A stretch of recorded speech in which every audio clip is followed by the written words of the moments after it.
Hi there. This is what I hope will be a nice short video on some hints and tips for learning playing guitar. Some of these are mental, some of them physical, but I think they're all good things to know when you're going into to starting to play. The first thing is to go easy on yourself. There's no points in guitar for playing things the hard way. The only thing that counts at the end of the day is the sound you make and the results you get, whether you're satisfied with what you're doing or not. So a good example of this is changing chords when you're starting. So you're strumming along like this. You need to change to an E minor chord. You can't do that without taking your fingers off the strings, and you can't do that instantaneously. So a lot of people struggle with that, thinking, why am I so slow? Why can't I get it fast enough? What you need to do, in fact, is to simply take your hand off the strings, strum them open. The listener's ear and your ear, after a short time, will just start to fill it in. You simply can't hear it. So you're not going immediately from one chord to the other, and keeping that nice even rhythm going is very important. So if you're struggling with something very hard, just try and think, is there an easier way? Do I really need to push myself this hard to do it? Number 2, you should change strings every now and again, usually every 3 months. But rather than wait until they start to break, you should wait until they start to look dirty, until they start to sound a little bit dull, when they start to look tarnished. There are a lot of strings on the market, lots of gauges. A quick overview of them. So gauge is the thickness of the string. So a thick string has a higher gauge than a thin string, and packets come in different weights of gauges, from 9 to 10 to 11 to 12, all the way up to 15 and 16 on some guitars. I go for 11 gauge strings. I find these are a nice medium between a thick, heavy string and a thin string. You would want a thin string because they're very easy to play, a thick string because they're nice and loud and they tend to resonate more with the guitar.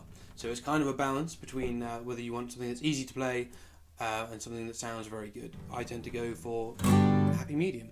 These are Elixir nanoweb coated strings, which means they have a very thin polymer coating all the way along them that resists dirt and dust. So if I put the guitar away, it's not going to rust, which is quite good. They are more expensive, so it's up to you whether it costs a lot more money.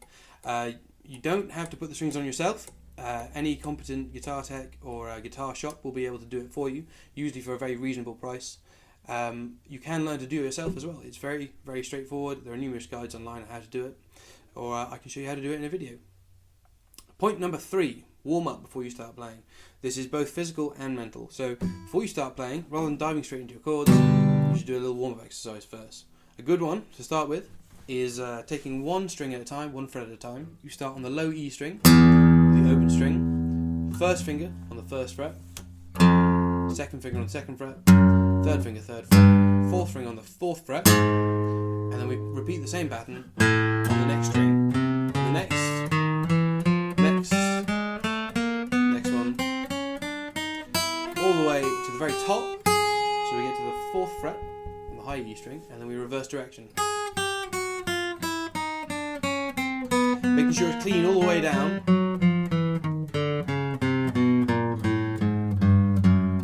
And once you play that once or twice, all the way from the bottom, all the way to the top and back again, your fingers will start to feel more limber.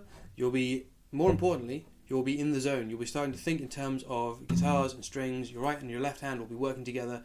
When you start playing, you'll find it feels much more natural. It'll be like you've already been playing for 10 to 15 minutes. So I sincerely recommend warming up before you start playing.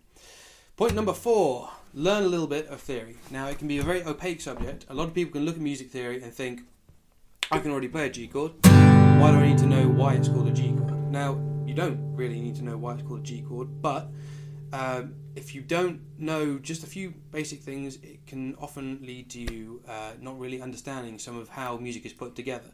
So you'll see G, E minor, C, and A minor together all the time. You think, well, why is it that they all work together? You rarely see an F chord in a progression like that. And this is a great situation to have a guitar teacher or just any music teacher because it's very useful to have somebody that you can go to and say, why this? Why does this work? Why doesn't this work? Why have they put it this way?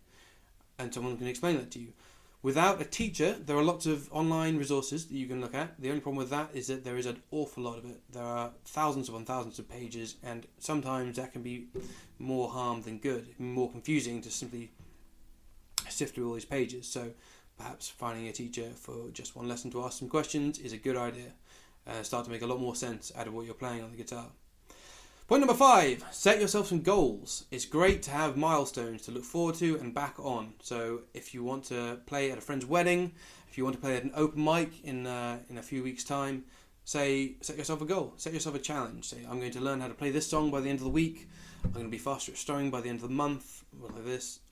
Anything you want to do. And it's great to have something to look forward to, and it stops you feeling like you're learning in a vacuum. It can really make learning guitar more rewarding. So set yourself a goal and achieve it, of course.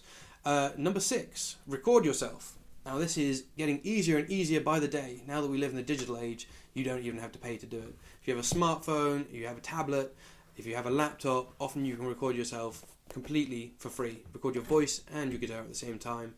For a minimum investment, you can record yourself to a very high quality using programs like Reaper on a laptop. With a little bit of equipment, you can get microphones and leads and things for cheap now. So record yourself. This is, again, comes to a milestone thing. It's very rewarding to be able to look at something and say, I did that. Put yourself on your iPod, listen to yourself as you're playing, put it on a CD, listen to yourself in the car. It can be a great feeling. The last point, and this is, I think, a really, really important thing to take away, is that it's a social thing. Play with somebody else. It doesn't have to be going and joining a band, although that is a great thing to do, either original or covers. Get out there and play. You can be somebody that you learn with. You can be a friend or a colleague, somebody else who's learning guitar, and you push each other to learn, and really drive each other onwards. If you're struggling with something, you can just sit with them and work it out. Maybe they've got a solution, or maybe they're struggling with it too. A little bit of moral support can go a long way. So again, that comes down to motivation.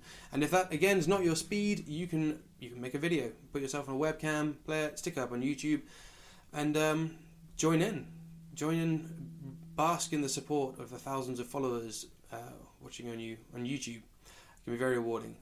So I hope that's been useful. I hope that keeps you playing, and I hope you've got something to take away from this. Thank you very much for watching. Goodbye.